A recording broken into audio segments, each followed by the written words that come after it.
Suscríbete en YouTube y podcast a La Historia de España, presentada por David Cot. Soy David Cot, presentador de La Historia de España, y este es el episodio extra 14 llamado La frontera de Castilla y La Rioja en la Alta Edad Media. Este es un episodio basado en el libro de David Peterson, Frontera y lengua en el Alto Ebro, siglos VIII y XI, las consecuencias e implicaciones de la invasión musulmana. David Peterson ya quizás te suena porque usé un artículo académico suyo para hablar de por qué los gallegos tienen más genes norteafricanos que otros españoles.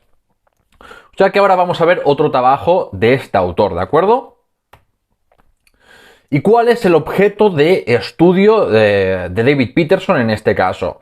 Pues es la frontera y lengua del espacio del Alto Ebro y concretamente en torno a las provincias de Burgos y La Rioja, a lo que él llama el pasillo, ¿de acuerdo? Este es un término nuevo que inventa David Peterson para referirse a un corredor que enlaza las cuencas del Ebro y el Duero y está encajonado entre la cordillera Cantábrica y la Sierra de la Demanda del sistema ibérico.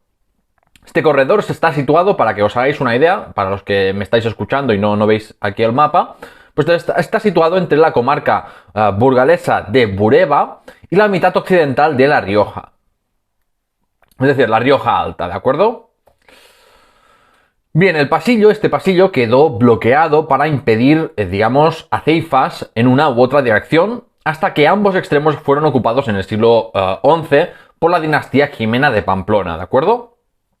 O sea, era un espacio fronterizo durante toda la Edad Media y era un espacio, por lo tanto, muy complejo culturalmente porque ahí convergieron culturas y lenguas, entre otras, por ejemplo, la lengua romance latina, ¿no? Pero también la vascona y la árabe.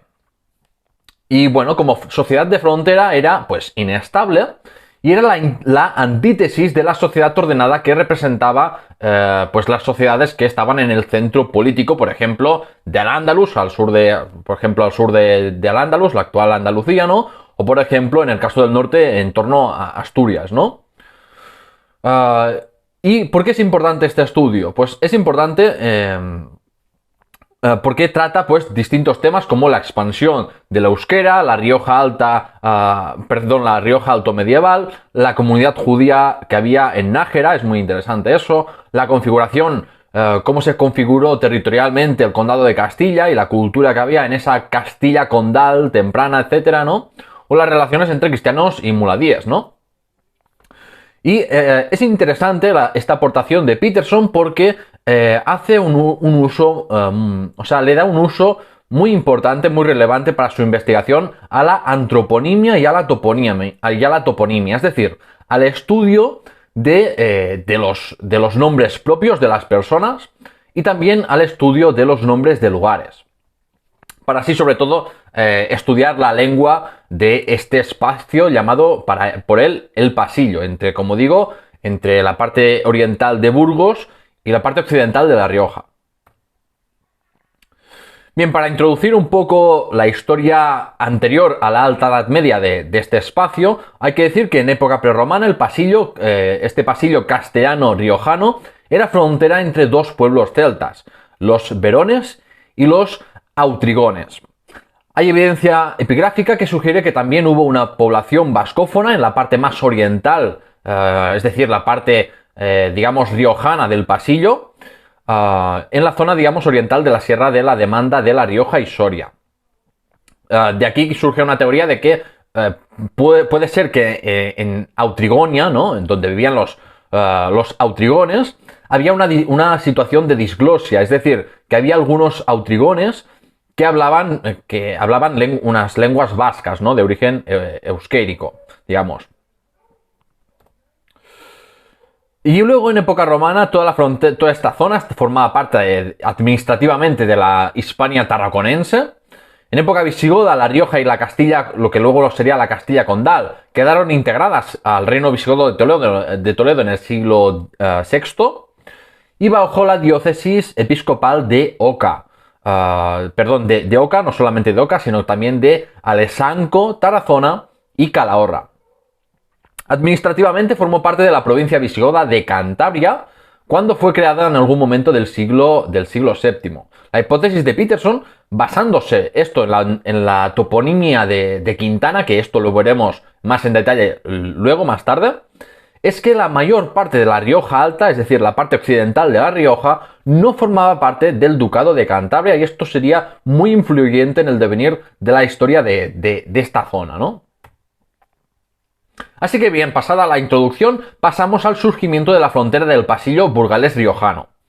Bien, el pasillo del Alto Ebro fue conquistado por Tarik al pasar de Guadalajara a Amaya, antes de que llegara Musa ibn Nusayr a la península. Las zonas más orientales del pasillo, como las tierras, por ejemplo, de los Banu Qasi, del famoso linaje muladí de los Banu Qasi, se sometieron mediante pacto, mientras que el Ducado de Cantabria, con capital en Amaya, fue conquistada por la fuerza. Esto sería decisivo, como he dicho antes, por el devenir de estas zonas. Esta divergente fórmula de incorporación de un lado y otro del pasillo hizo que en el lado pactista, en el lado de los Banu Qasi, el lado riojano, digamos, se observen mayores continuidades en su población y religión, mientras que en el lado conquistado militarmente hubo un mayor influjo de colonos y una arabización inicial más intensa que en el otro lado, ¿no? Esta arabización se habría limitado había estado limitada, digamos, a nivel cultural y antroponímico, más que una arabización en el sentido lingüístico, y se habría fosilizado en la toponimia de la Castilla condal. Luego se produjo la revuelta bereber del 740 al 742-43, como hablé en el episodio 23, el Valiato del Andalus. Esto provocó el fin del dominio omeya sobre el cuadrante noreste peninsular, lo que ellos llamaban Giliquía, que esto incluía también la actual Burgos, pero no los dominios de los Banu Qasi en La Rioja. Esto se explica porque la zona occidental del pasillo fue poblada por bereberes y muchos murieron o emigraron de nuevo al norte de África en esa década. Mientras que el condado de los Banu Qasi no estaba tan involucrado en toda esta revuelta bereber por haberse sometido. De este modo estaba al margen de estas peleas entre bereberes y árabes. O sea, la revuelta bereber, las sequías, hambrunas y la situación de guerra civil en Al-Ándalus y en el conjunto del califato omeya, que esto provocó el fin del califato omeya de Damasco, durante la década del 740, provocó la pérdida de mucha población bereber y musulmana en ese cuadrante noroeste peninsular, ya fuera por muerte o por emigración. En el 750 el rey Alfonso I de Asturias y su hermano Fruela aprovecharon la debilidad andalusí para hacer razias por toda la cuenca del Duero, y es interesante que la zona del pasillo burgalés riojano concentra más correrías astures que ninguna otra zona de la península. Las otras fueron, digamos, expediciones más dispersas, pero en la zona del pasillo es interesante que hay una concentración de correrías asturianas. Los territorios atacados, pero no fueron conquistados. Eran campañas, digamos, más de botín, esto. Tradicionalmente se ha considerado que las décadas de dominio musulmán de la Castilla primitiva, ¿no?, de la provincia, digamos, esto de Burgos, ¿no?, y de Cantabria, eran, digamos, décadas sin una gran influencia posterior en la historia, porque, claro, fueron unas pocas décadas, y por lo tanto se consideraba que, digamos, fue un episodio anecdótico y de escasa relevancia para el devenir de esa Castilla primitiva, ¿no? Y todo lo semítico encontrado en Castilla se asoció a la inmigración mozárabe, de la que se tiene, por cierto, muy poca evidencia documental para el caso de Castilla. Sí que hay más evidencias en el caso de Galicia y León. Numerosos arabistas alertaron de la existencia de topónimos de origen bereber o árabe en la meseta norte, pero claro, el problema es que metodológicamente hay que decir que la toponimia presenta bastantes problemas. ¿Por qué? Porque muchas veces se parte de la toponimia actual con escaso seguimiento histórico documental, con lo cual es difícil saber cuándo surgieron los topónimos que se están estudiando en base a los topónimos actuales. Y además puede ser también, este es un riesgo que tiene la toponimia, puede ser que haya palabras que se parezcan, pero que realmente provengan no tengan un mismo origen, ¿no? Estas cosas hay que tenerlas en cuenta como riesgos, ¿no?, a la hora de estudiar o de usar la toponimia, ¿no?, para el estudio histórico. Pero aún así puede ser muy útil la toponimia, y veremos cómo David Peterson la usa con resultados bastante sorprendentes, ¿no? Empezamos por Quintana, que esto es un topónimo del que ya he hablado un poco antes, ¿no?, y ahora vale la pena ahondar en ello. Quintana proviene del latín quintus, es decir, quinto, aunque hay diversas propuestas sobre por qué este concepto numérico quedó tan arraigado en la toponimia española, cosa que no se produjo en otras partes del antiguo Imperio Romano. Por ejemplo, en Francia o Italia no se ve eso. Como digo, hay diversas propuestas sobre el porqué de esto, ¿no? Primero, que esto viene del antropónimo Quintus, que esto es el nombre para el quinto hijo romano, del mismo modo que, por ejemplo, el emperador Octavio era el octavo hijo, ¿no? Pero esto, como digo, esta teoría no parece demasiado razonable, porque, claro, si no, ¿por qué este antropónimo tuvo tanta influencia en la toponimia española, pero no en otras partes del antiguo Imperio Romano? Luego, otra propuesta es que representa la quinta calle de un campamento romano, que era esa quinta calle un espacio extramuros cercado.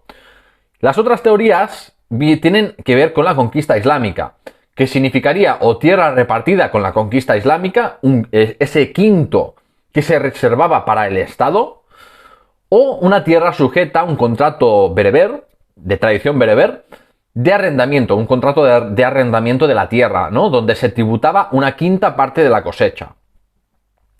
David Peterson señala que en el documento parroquial suevo, por ejemplo, no aparece este topónimo, que por cierto ahora veremos que es abundante en Galicia, lo que sugiere que apareció en época posromana. Y la ausencia de Quintana también en otros rincones que pertenecieron al Imperio Romano desestima, como he dicho, de que viniera de un antropónimo. Por eso parece más razonable que esté vinculado con la conquista musulmana. Otros autores sugieren que Quintana proviene del árabe Himasa, que es una institución, digamos, bereber con la que se quedaban una cuarta o quinta parte de la cosecha por conquista o también por pacto. En todo caso, como digo, lo más probable, y la tesis que sigue David Peterson, es que Quintana tiene un origen relacionado con la conquista árabe, aunque sea una palabra de origen latino, ¿no?, que viniera esto del romance de la época. Bien, a diferencia de otros topónimos más dudosos y aislados, Quintana y sus derivados como Quintanilla o Quintanar es un topónimo muy abundante en la meseta norte y se puede seguir también, y esto es muy importante, se puede seguir en la documentación alto medieval. Aquí en este mapa, para los que veis el vídeo, se ve cómo actualmente Galicia recoge unos 175 pequeños núcleos de población con este topónimo, y luego Burgos concentra 69. Mientras que luego por otras partes de esa meseta norte aparece este topónimo, pero está, digamos, más disperso, ¿no? Está en menor cantidad y menor concentración. Gonzalo Martínez Díez recuerda que más del 50% de los asentamientos medievales burgaleses se han perdido en la actualidad. Por lo tanto, próximos al pasillo burgalés riojano se identificaron 51 quintanas, 27 de las cuales hoy están despoblados. Es decir, este topónimo en época altomedieval aún sería pues mucho más abundante de lo que es hoy en día. Es llamativa además la abundancia del topónimo Quintana en la provincia de Burgos, mientras que su ausencia es casi total en Álava, por ejemplo, o en La Rioja. Esto nos interesa mucho, porque para los que estáis viendo el mapa se ve perfectamente como al oeste del río Oja, que es lo que separaba, digamos, la parte occidental de este pasillo al que se refiere Peterson, separaba la Castilla primitiva o Castilla condal con los dominios musulmanes de los Banu Qasi, etc., pues se ve como hay una diferencia muy clara y que en el lado castellano este topónimo abunda muchísimo, mientras que no aparece en la parte que se sometió a los musulmanes en vez de ser conquistada. Los pocos casos de aparición de Quintana en Álava, La Rioja, Cantabria o Soria se encuentran todos próximos a la provincia de Burgos. Esto también es bastante sugerente. Y también es sugerente la concentración del topónimo Quintana alrededor de Gijón, porque ahí es donde tenemos constancia documental de la presencia de una guarnición bereber encabezada por Munuza. Por lo tanto, esto nos lleva a concluir que sí, que hay una asociación entre la conquista musulmana y la presencia de bereberes y la aparición de este topónimo de Quintana. Y bien, ahora pasamos a hablar de La Rioja andalusí, durante el periodo de dominio más andalusí. Que esta es una historia, la historia que conocemos de La Rioja andalusí está estrechamente, muy estrechamente ligada al clan muladí de los Banu Qasi, es decir, un clan de origen hispano-godo que se convirtió al Islam. Casio era un conde fronterizo del reino visigodo de escasa relevancia en esos momentos, y él pactó en el 713 con los musulmanes para así evitar el destino que había tenido el ducado de Cantabria un año antes, o poco menos de un año antes, es decir, el quinteo y la colonización de sus tierras y sustitución también de sus élites dirigentes. Es decir, Casio, al igual que muchos otros nobles del antiguo reino visigodo que había desaparecido, decidieron pactar antes que pues ver cómo perdían su posición social o eran incluso ejecutados o esclavizados, y por lo tanto decidió pactar, ¿no?, con los musulmanes. Los Banu Qasi, esta familia, se convirtió al Islam, pero la mayoría de la población, hay que decir, que siguió siendo cristiana, al igual que ocurría en toda la península ibérica, y hubo hasta casos de apostasía de algunos miembros del linaje. Esto lo sabemos a finales del siglo IX y X. La revuelta bereber apenas afectó esta región, como he comentado antes, pero no fue incorporado a la Al-Ándalus omeya, al Emirato de Córdoba, hasta finales del siglo VIII. Porque claro, con la caída del califato omeya, luego sí que llegó el príncipe omeya Abderramán I y fundó el Emirato de Córdoba, pero el Emirato de Córdoba tardó un tiempo en imponer su autoridad por todo el antiguo Al-Ándalus.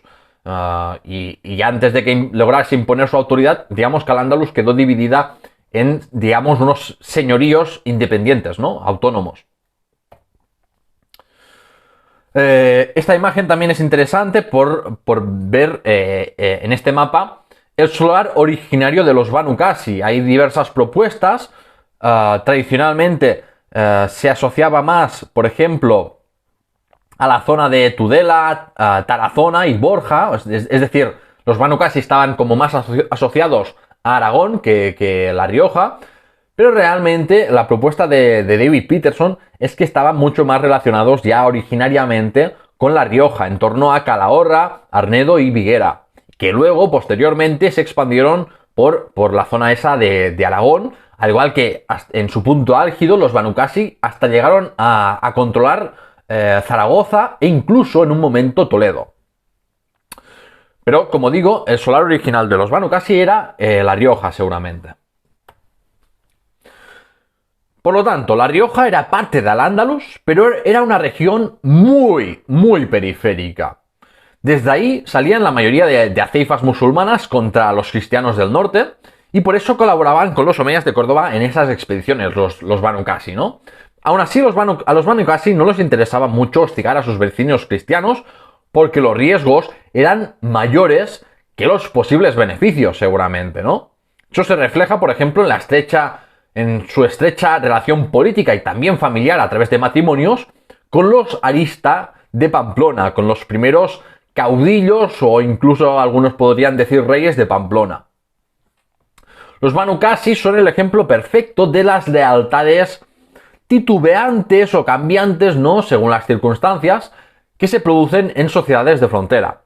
Y esto se ve reflejado en su periódica rebeldía contra la autoridad omeya de Córdoba, y en esos casos de apostasía que he dicho antes, ¿no?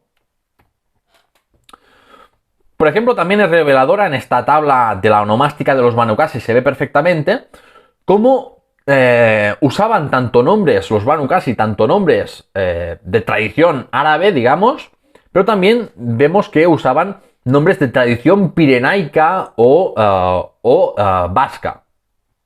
Nombres como Lope, Íñigo o Fortún. Además de por haber sido un territorio que capituló, este territorio de los Banu Qasi, el hecho de ser un territorio fronterizo, vulnerable a los ataques cristianos a lo largo del siglo IX, lo hacía poco atractivo para la colonización árabe y bereber. Por eso se explica que La Rioja andalusí fuera un territorio muy periférico y con muy poca presencia directa de árabes y bereberes. Con la incorporación cristiana de La Rioja Alta en torno al 924, la escasa población musulmana desapareció en su práctica totalidad, tanto porque la ley islámica prohíbe la continuidad residencial de un musulmán bajo el gobierno de unos infieles, ¿no?, como por la intimidación de los cristianos y de conversiones también, ya sean voluntarias o forzosas, ¿no? Sí que ahora toca hablar de La Rioja bajo dominio pamplonés, aunque como veremos no controlaban realmente toda La Rioja ni incluso toda La Rioja Alta. Ahora lo matizaré un poco. Bien, la historiografía tradicional indica que una alianza pamplonesa-leonesa entre Ordoño II de León y Sancho Garcés I de Pamplona conquistaron las plazas fuertes de La Rioja Alta. Véase, aquí estoy hablando de Nájera, Viguera y Albelda de Iregua. El condado de Castilla se quedó con las partes más occidentales de La Rioja, además, en torno, por ejemplo, a Gañón. Y bien, también en torno al 924 hay que decir que desaparece del mapa político en las fuentes documentales el linaje de los Banu Qasi, tras ya unas décadas de declive. Y David Peterson, pero resalta frente a esta tesis tradicional, ¿no?, que lo presenta esto como una gran victoria cristiana, ¿no?, por un triunfo de las armas, ¿no?, resalta la importante contraofensiva musulmana del 924, que desembocó en el saqueo e incendio de la misma capital del reino de Pamplona. Es decir, la contraofensiva musulmana fue brutal y devastó no solamente las áreas, digamos, más rurales del reino de Pamplona, sino que incluso también, y también del condado de Castilla, si no me equivoco, sino que también incluso quemó la propia capital del reino de Pamplona. Por lo tanto, ojo con esto. Y luego también hay que decir, por ejemplo, hay que mencionar la sumisión de la reina Toda de Pamplona en el 934 para señalar que el conflicto riojano no terminó tan bien como se da a entender un poco en la historiografía cristiana, ¿no? Pero claro, si hubo esta contraofensiva musulmana que fue con tanto éxito y fue tan destructora, ¿cómo se explica la retirada musulmana de La Rioja Alta, ¿no?, tras esta victoriosa campaña? Pues Peterson sugiere que es debido a la dificultad de defender La Rioja Alta, la agresividad creciente de los cristianos, el declive de los Banu Qasi, es decir, no tenían esa alianza, esos aliados locales para usar, digamos, para defender esta frontera. Además que ya ves tú que los Banu Qasi nunca fueron unos aliados fiables para los omeyas. Y además hay que tener en cuenta la escasa islamización de la población de la Rioja Alta, ¿no? Por eso al final decidieron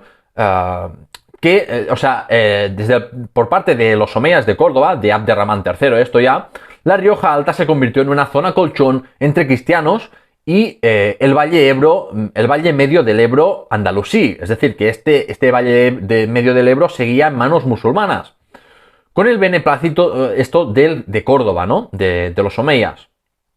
Mientras que La Rioja Baja permaneció bajo dominio musulmán hasta bien entrado el siglo XI, ya en periodo de taifas. Luego también hay que tener en cuenta que, por lo tanto, que debe matizarse el dominio pamplonés del 924 al 960 más o menos, porque era una región devastada por la guerra y porque el señor de Zaragoza, musulmán se había hecho con el control de Arnedo, por lo que las tierras de los antiguos Banu Qasi, que ahora que estaban desaparecidos, ¿no?, quedaron repartidas entre pamploneses, castellanos y también otros señores musulmanes de la zona. Y otro hecho también muy interesante y que hay que mencionar es que el propio califa Abderramán III asistió en la ceremonia de coronación del rey García Sánchez de Pamplona. Y fue el propio califa quien confirmó la posesión de García, ¿no?, de Pamplona y sus distritos. Es decir, lo reconoció, digamos, como rey de Pamplona. Esto era, por lo tanto, esto era una manera de expresar, ¿no?, de que el reino de Pamplona realmente era un estado vasallo del califato de Córdoba. Aunque también hay que decir que aunque se hiciera esta gala, ¿no?, esta muestra de poder por parte del califato de Córdoba, hay que decir que este pacto de sumisión del 934 que firmó Toda de Pamplona, para evitar que otra vez el reino de Pamplona fuera destruido, ¿no?, fue violado simplemente 3 años después, en el 937, con lo cual, bueno, también hay que matizar esto de que fuera un estado vasallo, ¿no? Pero en todo caso, hay que remarcar eso, ¿no?, que la Rioja Alta no fue incorporada militarmente por victorias de los cristianos, o no solamente por eso, más bien, sino que también fue con el beneplácito del califa de Córdoba. La historiografía tradicional también ha hablado, por ejemplo, de expansionismo castellano en la Rioja Alta y de un conflicto entre el condado castellano y el reino de Pamplona, pero realmente el único conflicto que hubo fue en el 960, cuando una alianza entre Córdoba y Pamplona llevó al apresamiento del conde de Castilla, Fernán González. Peterson cree que los diplomas reales y apócrifos y la derrota, apresamiento y liberación de Fernán González confirman que San Millán de la Cogolla pasó de dominio castellano a dominio pamplonés. Por lo tanto, ese, digamos, que es la única muestra de un conflicto entre Castilla y La Rioja en esos tiempos, pero realmente el condado de Castilla no es que mostrase un interés especial en expandirse por La Rioja Alta, ¿de acuerdo? Esa es la idea que quiero transmitir. Bien, y ahora ya pasando al último tema antes de las conclusiones, si no me equivoco, y es sobre la onomástica semítica y vasca en Castilla y La Rioja. Esto para estudiar la lengua, que es otro de los objetos de estudio de David Peterson, ¿no?, en este estudio. ¿Qué vemos en la documentación del siglo X del Pasillo? Como he dicho antes, el Pasillo nos referimos al este de Burgos y al oeste de La Rioja. Pues bien, vemos que hay una compleja situación lingüística en esa zona fronteriza, ¿no? Por un lado, hay que decir que el vernáculo romance latino es el que predomina, ¿no? Pero también abunda la onomástica de origen semítico y la onomástica vasca. Además que luego hay una onomástica de difícil clasificación que no podemos determinar con exactitud si viene del vasco, de un origen semítico, latino o qué, ¿no? ¿Y por qué es importante la onomástica, ¿no?, este estudio de los nombres, del origen de los nombres? Ya sean nombres propios de personas o nombres de lugares.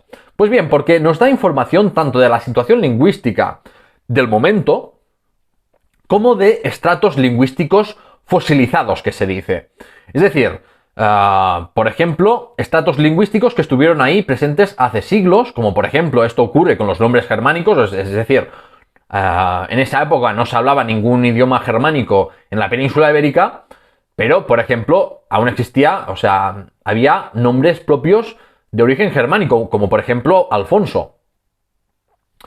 O también nos da información de, digamos, estratos lingüísticos fosilizados recientemente. Y aquí es donde podría entrar esa onomástica árabe y bereber, que es lo que nos interesa ahora. David Peterson, para este espacio del Pasillo, este espacio de la Castilla Condal y La Rioja, estudia 3 estratos lingüísticos distintos. Primero, la abundante onomástica semítica en la Castilla Condal. Luego, la toponimia vasca en Castilla. Y finalmente, la antroponimia judía en torno a Nájera y en general en La Rioja, ¿de acuerdo?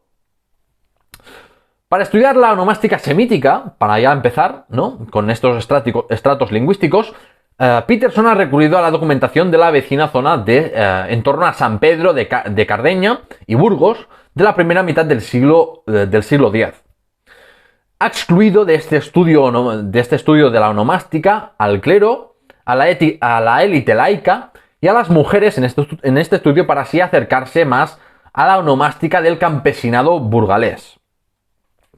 Matizo aquí, pero que vale, hace muy bien esto en excluir las élites, ¿no?, del momento, y las mujeres, porque hay pocos nombres de mujeres, ¿no?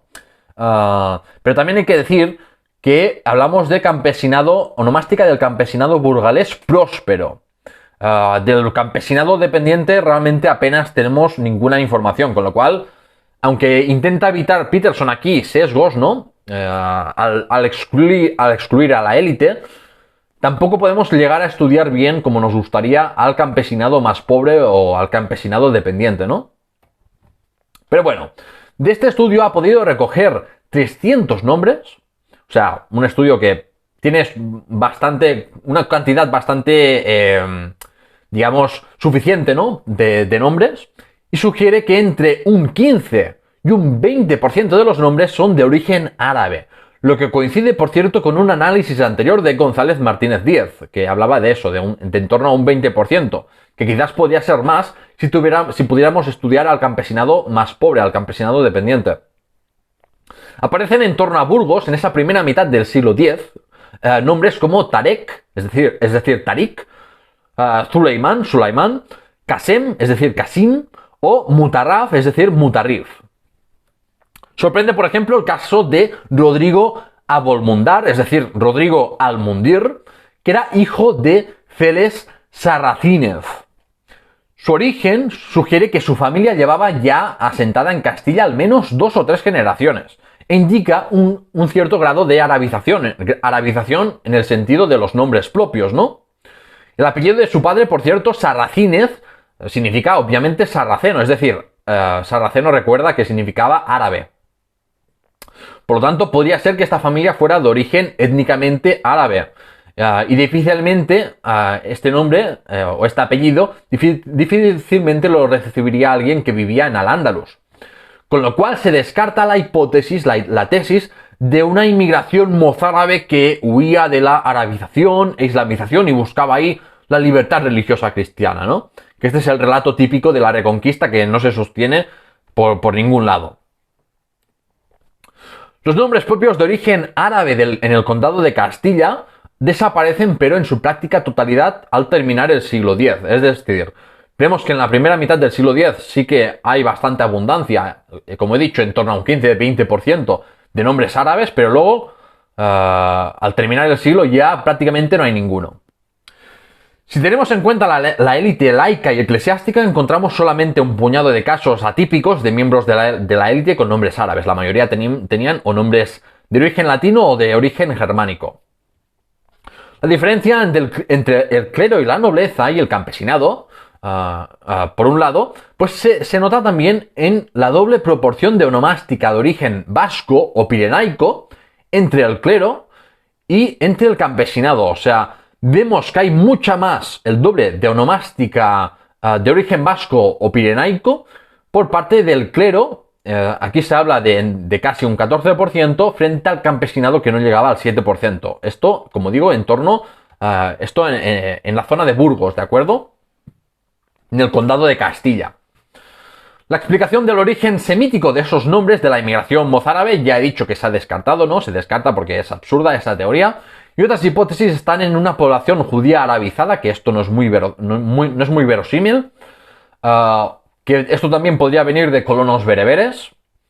O de población indígena parcialmente arabizada, algo que también ocurrió, por cierto, en otras partes de la península ibérica, con lo cual seguramente el origen semítico de esos nombres viene más de una población indígena parcialmente arabizada en el sentido no lingüístico, sino de los nombres propios, etcétera, ¿no? De algunas características culturales.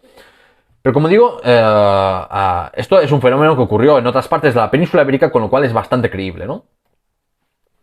Luego, ya dejando de lado esta abundancia de nombres de origen semítico, hay que hablar de la presencia de judíos en el norte peninsular durante la Alta Edad Media, que esto es algo muy poco estudiado, en buena parte por la falta de fuentes. Pero sí que hay referencias a judíos en el norte, en los reinos del norte peninsular, cristianos, en esa Alta Edad Media. Normalmente los estudios que se hacen están muy concentrados en la Baja Edad Media, porque hay más información. Pero como digo, también había judíos durante esa Alta Edad Media, durante los siglos, como digo, entre el siglo VIII y X. Por ejemplo, en el siglo X se encuentran nombres como Jeret, Yumis o Yusefus, que aparecen en juderías posteriores. Los fueros y la documentación municipal que emergen sobre todo a partir del siglo XI también apuntan a que la presencia judía era mayor en el norte de lo que se suele presuponer antes de la conquista de la mayor parte del Andalus y de la inmigración judía que huyó de la persecución religiosa de los almorávides y almohades. Que esta era la tesis que más sonaba para hablar de esa llegada de más población judía a tierras cristianas, ¿no? A partir, por ejemplo, esto ahora voy a soltar aquí unos datos. A partir de documentos de la Catedral de León, un historiador calculó en 40 el número de hebreos involucrados en transacciones comerciales en la capital del reino. Una estimación conservadora, según Peterson. Otro dato, en el fuero de Nájera del siglo XI, la pena por homicidio de un judío estaba a la par que los infanzones y el clero. Se imponía una multa de 250 sólidos por homicidio. Esto frente a un caballero villano cristiano, que era una multa solamente de 100 sólidos, o de un musulmán que solamente era de 12 sólidos, es decir, podías matar a un musulmán sin apenas tener ninguna consecuencia. Por lo tanto, se ve aquí una jerarquía religiosa muy, muy importante, es decir, había una pena muchísimo más alta por matar a un judío que un musulmán en ese siglo XI. Esto también apunta, por cierto, a la gran importancia socioeconómica y política de los judíos en Nájera.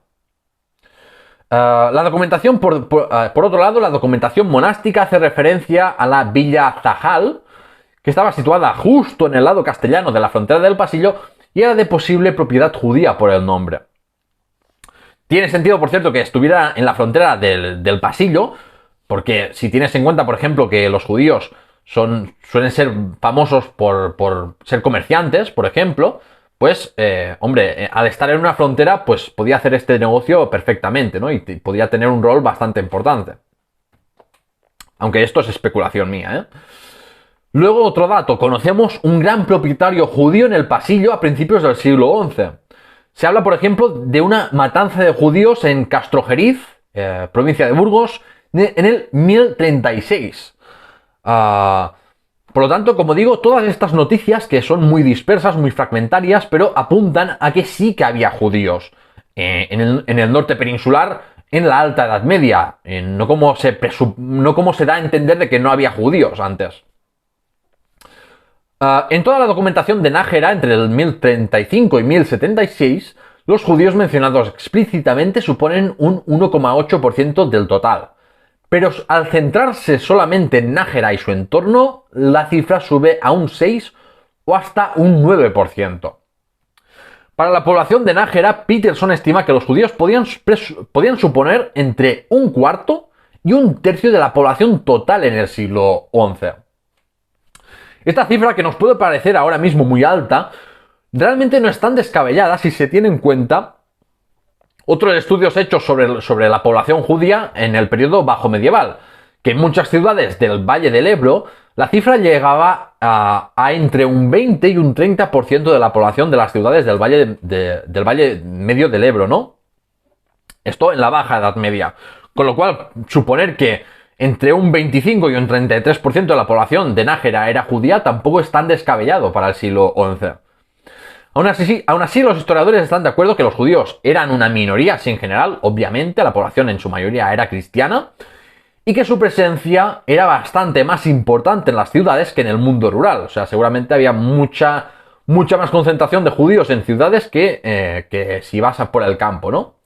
Se estima que, en general, si tomas en cuenta toda la población, por ejemplo, del obispado de Calahorra, en La Rioja, se estima que supondrían un 5 o un 10% de la población en el siglo XI. Con lo cual, oye, vale que es una minoría, pero es una minoría significativa, no es una minoría ahí de un 1% o 2%. Ojo, un 5 o 10% ya es bastante. Y aquí, por ejemplo, en este mapa se ve juderías con más de un 10% de la población.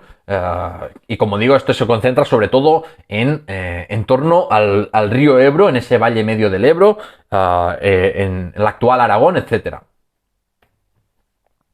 Y bien, ya dejando el tema de los judíos, ahora pasamos a la antroponimia y toponimia vasca que se encuentran en La Rioja Alta, que ésta se ha vinculado tradicionalmente a la dominación pamplonesa, pero Peterson defiende que tiene mucho más que ver con la vinculación política entre Castilla y Álava que esto ya viene desde tiempos remotos, desde el siglo VIII. ¿Y por qué? ¿Por qué sugiere esto? Pues porque hay una degradación formal y semántica de la toponimia vasca de La Rioja en el siglo X. Por lo tanto, si hay una degradación formal, esto sugiere de que la toponimia vasca ya viene de siglos anteriores. No se puede haber degradado en unos pocos años, ¿no? O ya inmediatamente al haberse implantado una toponimia vasca. Por lo tanto, hay una inmigración vascona alavesa ya anterior, de siglos, como por ejemplo del siglo VIII o IX. La distribución de la toponimia vasca al otro lado del Ebro respeta la frontera del Pasillo y se concentra en la zona bajo dominio castellano alavés. Peterson cree que la inmigración vascona empieza a mediados, como he dicho, del siglo VIII, sigue en el siglo IX. Este proceso, pero para y se fosiliza en la toponimia en el siglo X, hasta que llegan nuevas oleadas migratorias en el siglo XI, pero esta vez ya viene no vinculado a Castilla, sino a la expansión política de Pamplona bajo el reinado de Sancho Garcés III. Aquí en este mapa, como a los que estáis viendo el vídeo, se ve el número de toponimia vasca que está concentrada, como se ve perfectamente, en la zona castellana del Pasillo, en la zona al oeste del río Oja del Ebro, ¿no? En vez de la zona riojana que está al lado este del río Oja. Por lo tanto, ¿qué conclusiones sacamos de todo este estudio que os he contado, no? Pues que la parquedad de los datos de las crónicas y documentos diplomáticos no nos permite conocer tan bien como nos gustaría la evolución de las cambiantes fronteras políticas del Alto Ebro en la Alta Edad Media, pero aún así, ante la dificultad de precisar las fronteras a través de las crónicas, que es lo que más suelen recurrir los historiadores, David Peterson ha recurrido de forma bastante original, ¿no?, a la onomástica, a los nombres propios y de lugares. A partir de aquí surge la tesis de que existía una frontera natural permeable a lo ancho que conectaba la cuenca del Ebro y del Duero en torno a la actual provincia de La Rioja y al este de Burgos, ¿no?, que quedó, pero esta frontera bloqueada durante la Alta Edad Media por motivos políticos, porque estaba dividido entre territorio cristiano y territorio musulmán de Al-Ándalus, ¿no? Esta causa política sería la adopción de una postura de resistencia o de pacto de las élites de la zona ante la llegada de los conquistadores musulmanes. Es decir, mientras que el duque de Cantabria plantó cara y fue derrotado, por lo tanto, esas tierras quedaron repartidas, ¿no? Fueron repartidas entre los conquistadores, el conde Casio de La Rioja capituló. Por lo tanto, ambos espacios fueron incorporados al Andalus, pero de modo distinto, y se puede hablar de mayores continuidades a corto plazo en la zona pactista, por lo tanto a la zona riojana del Pasillo, que en la zona burgalesa del Pasillo, que ofreció resistencia frente a la conquista musulmana. Esto puede parecer contraintuitivo porque el núcleo original de Castilla y La Rioja estuvieron menos de medio siglo bajo dominio omeya. Pero, claro, la conquista a la fuerza permitió una arabización más intensa en poco tiempo en la zona castellana. Pese a la tierra de nadie en la que se convirtió este espacio al desmoronarse el califato omeya, como comenté en el episodio extra 12, Tierra de Nadie, el Duero entre los siglos VIII y XI, ante el prestigio del modelo político y cultural andalusí y la ausencia de modelos alternativos culturales y políticos, esto hizo que el modelo árabe permaneciera muy influyente en esa Castilla precondal, esa Castilla antes de ser condado y ser parte del condado de Castilla, ¿no?, hasta mediados del siglo IX, cuando ya fue incorporada por parte del condado de Castilla, que, como digo, nació en el siglo IX. La toponimia árabe se limita bastante a las estructuras militares y administrativas, por ejemplo, en palabras como Alcocero o Medina, mientras que en romance se conservó Quintana, que, como he dicho, según algunos investigadores como Peterson, cree que es una referencia al quinto que tenían que pagar al Estado omeya o al quinto que tenían que pagar pues los que habían alquilado una tierra a un bereber, ¿no? A un señor bereber y entregaban un quinto de la cosecha, digamos. Los colonos extranjeros serían en su mayoría bereberes, aunque la mayor parte de la población, en su gran mayoría, siguió siendo autóctona y de habla romance. Las crónicas también permiten suponer, pero un cierto grado de islamización por la referencia de las crónicas que aparece a los de fe vacilante, ¿no? Con lo cual sí que hubo una cierta islamización y una arabización también algo superficial, ¿no? En algunos aspectos, pero bueno, bastante limitada, ¿no? Claro, pero el hecho de que Castilla se arabizara más rápidamente que la zona que estuvo más tiempo bajo dominio directo andalusí, esto, como digo, a corto plazo, no a largo plazo, claro, no se ha aceptado mucho en la historiografía, primero porque es contraintuitivo, segundo porque puede ser esto una verdad incómoda frente a ese relato de la Reconquista, ¿no? Por el arraigo también que hubo durante mucho tiempo de la tesis de Claudio Sánchez de Albornoz de una despoblación total del Ebro, que quedó ahí sin gente, lo cual es falso. Y también por la falta de fuentes, ¿no? La parquedad de las fuentes, los curas que son, ¿no?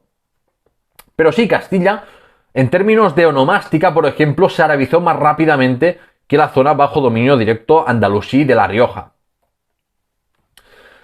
Para explicar la presencia de la onomástica árabe se recurrió a la idea de una inmigración mozárabe, pese a que es más verosímil que la población de la zona de Castilla y también de La Rioja se hubiera arabizado hasta cierto grado. De otro modo, no se explica, por ejemplo, que unos cristianos arabizados que habían huido ahí de la persecución religiosa o querían resistir la islamización y buscaban libertad religiosa en los territorios cristianos, hubieran nombrado a una villa de Burgos Mahamud, que obviamente es una referencia al profeta Muhammad.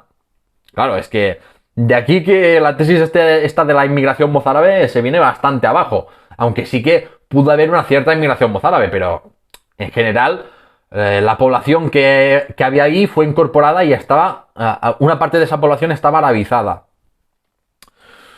Por lo tanto, bueno, hubo una mayor influencia castellana hasta el siglo X en la actual La Rioja que influencia pamplonesa, mientras que aparece más toponimia vasca en La Rioja Alta, la parte occidental, a partir del siglo XI. Primero estaba, pero vinculada esta toponimia vasca a la influencia castellana, ¿no? Pero luego también se reanudó esa toponimia vasca, se reanudó por la nueva inmigración vinculada a la dinastía Jimena de Pamplona. La conquista musulmana y su modalidad, ya fuera en forma de pacto o de conquista, en uno u otro lado del pasillo burgalés riojano, tuvo una gran influencia para el devenir de la historia de estas zonas. Y esa es la idea más importante, que esa fórmula de fuera por sometimiento mediante capitulación o mediante conquista militar a la fuerza, tuvo una enorme influencia para el devenir, ya fuera del pasillo por la parte burgalesa o de la parte riojana. Así que bien, esto es todo por este episodio extra, espero que lo hayas disfrutado. Te invito, si estás viendo esto un año después, te invito a unirte a mi comunidad de Patreon en patreon.com/lahistoriahispana, así tendrás beneficios como estos episodios extra exclusivos durante un año para mis mecenas de Patreon, accesos anticipados a todo mi contenido, poder votar los episodios de los temas de los episodios extra, etcétera, ¿no? Otros beneficios. También tienes la página web y tienda, lahistoriahispana.com, ahí puedes encontrar guiones, fuentes, contactarme, hacerme una donación, etcétera. Sígueme también en redes sociales, TikTok, Instagram, Facebook, estoy como @lahistoriahispana o en Twitter como @historia por X hispana, ¿no? Y nada más, espero que te haya gustado este episodio, que lo hayas encontrado interesante y muy informativo y nos vemos en el siguiente episodio.